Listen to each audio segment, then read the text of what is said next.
후림의 사상의학적인 접근입니다. 발룡 인수 한의원 블로그를 통해서 알아본 사상의학적인 난임치료입니다. 불임은 고대로부터 무자, 자식이 없음, 불잉, 임신되지 않음, 절산, 출산이 안 됨 등의 항목으로 의사에 다뤄지고 있다. 소대 소원방의 재병 원론에선 무자 후에서 자식이 없는 경우를 다루고 있다. 이미 수당 때부터 불임에 대해서 많은 연구가 이루어졌다고 하겠다. 최근에 인공수정이라는 기법까지 동원이 돼서 오랫동안 자식이 없다고도 성공을 해서 순산하는 경우도 자주 본다. 그런데 인공수정을 해도 착상이 잘 안 되고 또 착상에 성공해도 태아가 잘 자라지 않고 유산이 되는 경우를 종종 본다.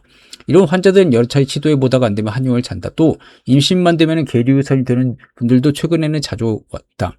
특별한 원인을 못 찾기 때문에 역시 고민거리한다. 불임과 습관성 유산, 병리학적 소인의 불임,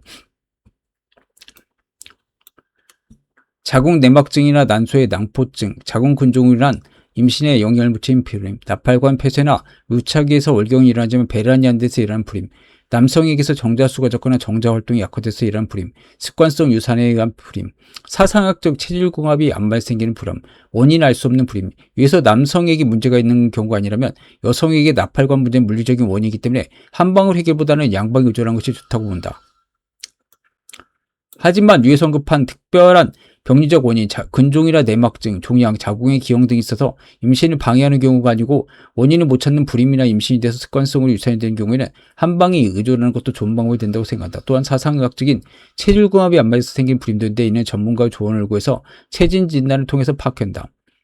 원인을 찾을 수 없는 불임, 아무런 이유가 없이 임신이 안 되는 경우가 있다. 본인의 경험상 초음파상으로 자궁을 관찰해보면 자궁이 유달리 작은 경우를 보았는데 이런 분들은 치료를 해보지만 임신이 잘 되지 않았다. 트리플 라인이 발생이 안 되는 경우죠.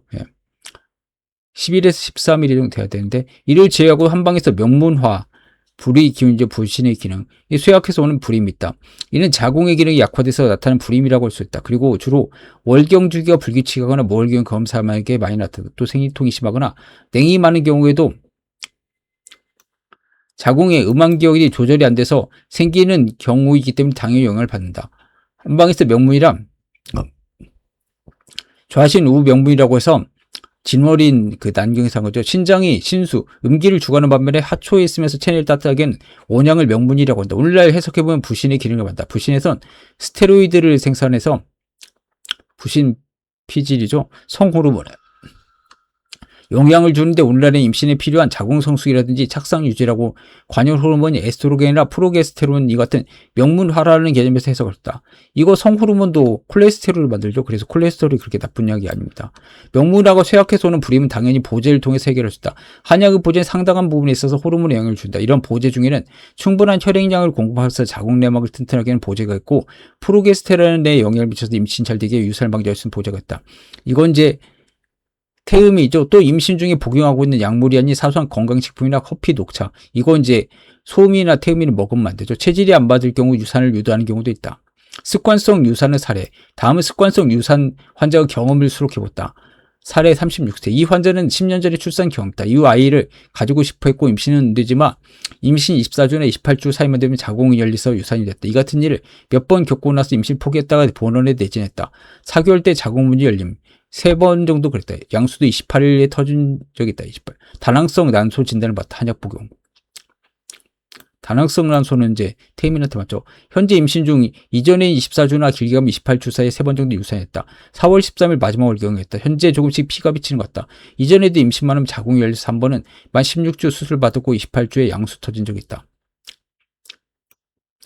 이 환자는 본원에서 약을 통해서 임신이 되었는데 원래도 임신은 잘 됐지만 습관성 유산입니다. 이번에도 한약을 사용하고 나서 임신을 했는데 조금씩 피가 비쳤다. 그래서 빨리 프로게스테론을 잘 유지할 수 있는 약물을 사용해서 유산을 방지했고 성공해서 아들을 갖게 되면서 10년 만에 다시 아이를 키울 수 있는 기쁨을 줘서 감사하다는 편지를 보내었다.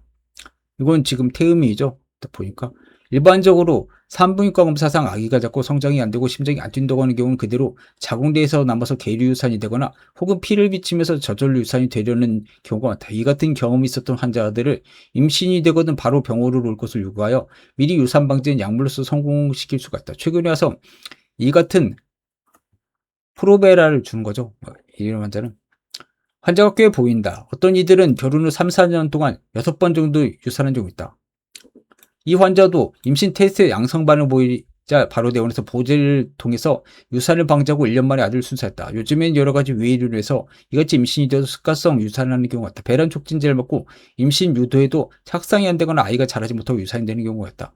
이와 같은 습관성 유산은 사상학적 관점에서 어렵지 않게 체질을 맞추면서 임신을 유지시킬 수 있다. 또한 원인이 없는 불임의 경우 명문화를 포함해서 임신이 가능하다. 이 같은 방법은 사상의학에서 말하는 소음이나 태음에 해당되는 경우다. 이 밖에 신수가 부족해서 장으로 가는 음기가 부족해서 임신이 안 되는 소양인이 있다. 소양인들 중에서는 너무 활동적이고 편급한 성질을 가진 사람들이 임신이 잘 안 되는 경우가 있다. 화가 너무 치솟아서 음열이 손상당해서 그런 경우다. 이 경우는 계절적으로 음기가 강한 겨울철을 골라서 임신을 하고 소음이는 이제 여름에 임신하죠. 시험관도 여름에 해도 보험 약물을 사용하면 잘 해결된다. 또한 석류와 같은 식품이 임신에 도움이 된다. 석류는 사막지방에서 열매를 맺게 하는 식품으로 하루 종일 햇볕을 봐야 열매가 맺힌다. 음기가 그만큼 강한 식물. 오늘날 여성 호르몬 대체제로 사용하고 있는데 뭐 에스테론이 많다고 하지만 그렇지 않죠. 수양해류에 사용하면 부작용이 있을 수가 있다. 석류를 보면 씨앗이 매우 많다. 식물 중에 씨앗이 많은 것은 그만큼 자궁적으로 기운이 주입된다는 것이다. 복분자 딸기 역시 임신에 도움이 되는데 위의 식품도 모두 씨앗이 많고 소양인에게 한정된다. 그래서 위에서 언급한 것처럼 유난히 작은 크기가 적은 경우인데 이 경우 노력을 해와도 임신이 안 됐다. 사상의학적으로 같은 체질끼리 결혼 확률이 이론상 굉장히 높다. 16가지 조합 중에서 같은 체질끼리 결혼할 경우 4가지가 있으니 진태양, 이제 태양인과 태양이죠. 진수양, 수양인과 수양이 뭐 이런 식이죠. 진태음, 진소음 4분의 1 정도가 부부가 같은 체질끼리 결혼할 수 있다. 그러나 실제로 같은 체질끼리 결혼을 피해서 하게 되는데 이는 자연의 생존을 위한 배려라고 한다. 결혼하기 전에 서로 마음에 들어서 쫓아다니면 좋다고 하다 결혼하다 보면 그런 사람들이 몰랐다고 하면서 싸움하는 경우가 있는데 체질이 너무 다른 경우 서로 간의 상대방 행동이나 심성에 대한 이해 폭이 적어서 이 같은 문제가 생긴다. 그럼 결혼 때까지는 오히려 자기와 비슷한 기질보다는 자기 쪽에 없는 기질들에 대해서 매력을 느끼고 이 같은 원인으로 자기와 다른 체질과 결혼을 통해서 유전자를 섞게 된다. 사상인 중에서 유독 통일인들이 같은 결혼할 확률이 그 중에 높다. 이 같은 경우는 진태음이 나온다. 만약 이 진태음이 할아버지 때 모두 태음이고 두 분이 소음인 경우 할아버지 때까지 모두 네 분이 음인으로 고생한다. 이 같은 경우는 자식들이 잘 안 만들어지거나 아니면 여러 가지 소화 종양, 유전병들이 나올 확률이 매우 높다. 프레드윌 유전공. 그래서 태음성 소음인이 만약 태음인과 결혼하면 그런 태음인은 반드시 소양성 태음인 아니면 태양성 태음인이야지 태음성 소음이나 소음성 태음인과 결혼하면 이 같은 경우는 임신에 미치는 호르몬에 문제가 안 생겨도 계속 유산이 되거나 문제가 생길 가능성이 있다. 여기서 소음이라고 하는 것은 본인의 부모 한쪽이 태음 혹은 소음을 의미한다. 그리고 체질을 유전함으로 이 중에서 태음인의 체질로 받아놨을 때 이 사람 소음인, 다른 쪽 부모 계질 잠재로 지니게돼서 소음성 태음으로 구분한다. 불임에 대한 고대의 의론을 한번 살펴보자. 우리 한방은 항상 현대보다는 고대의 것을 높이 여기고 숭상한다. 문어도 자연 제일 오래된 문어를 값없이 여긴다. 그래서 황제정경이 최고죠.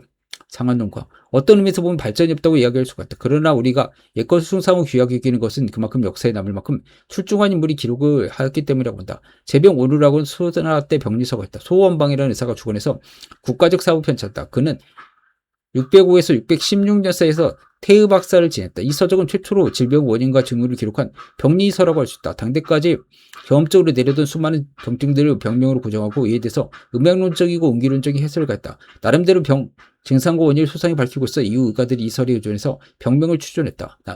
불임의 남성 원인, 이 재병 원론에서는 자식이 없는 원인에서 남자 호로가 원인이 될 수 있다고 했다. 그 증상으로 장부의 정액이 차갑기가 쇠나 얼음 같으면 정액이 약해서 자식이 안 생기고 또 사정시 깊이 사정하지 못하면 자식이 안 생기며 이런 사람들은 맥을 살펴보면 맥이 미약하고 깔깔하니 이는 정기가 차갑기 때문이라고 했다.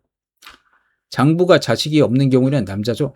장부가 정이 차갑기가 얼음이나 쇠 같은 경우 자식이 안 생긴다. 또한 설정, 사정시에 깊이 사정하지 못하고 가까이 음두근처에서 사정이 되면 역시 자식이 안 생긴다. 또한 자식을 만들 때 부부가 잠자리를 할 때 양기에 합궁해야 한다. 양시라는 것은 자시 이후에서 사시 오전 10시까지를 의미한다. 이때 하면 이제 아들이 생기죠. 이때 만든 자식은 총명을 장수한다. 그러므로 음시에 합궁하지 말아야 된다. 음시란 것은 정오부터 밤 11시까지를 의미한다. 이때는 아들을 만나면 성품이 많고해서 어리석고 단명하다. 마땅히를 살펴야 된다. 불임의 여성 원인.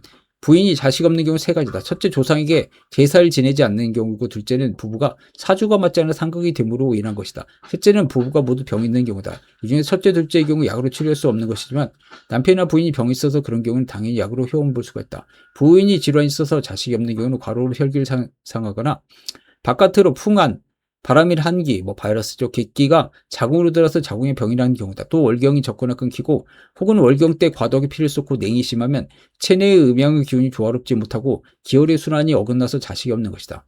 이미 수대의 병리서인 제병 오늘론에서는 남녀 불임원리를 여러 가지로 수록했는데 남자는 체력이 약하고 전기가 부족해서 사정이 약해서 안 되는 경험을 이야기했다. 또 조상이 제사를 잘 지내지 않거나 서로 사주가 안 맞아도 불임이 된다고 했다. 이는 어떻게 보면 매우 의미가 있는 말이다. 조상이 제사를 잘 지내고 교탕 대접을 잘 하라는 얘기는 그만큼 절실한 기도와 정성스러운 마음이 필요하다는 것이다. 사주가 안 맞다는 것도 나름의 일리가 있다.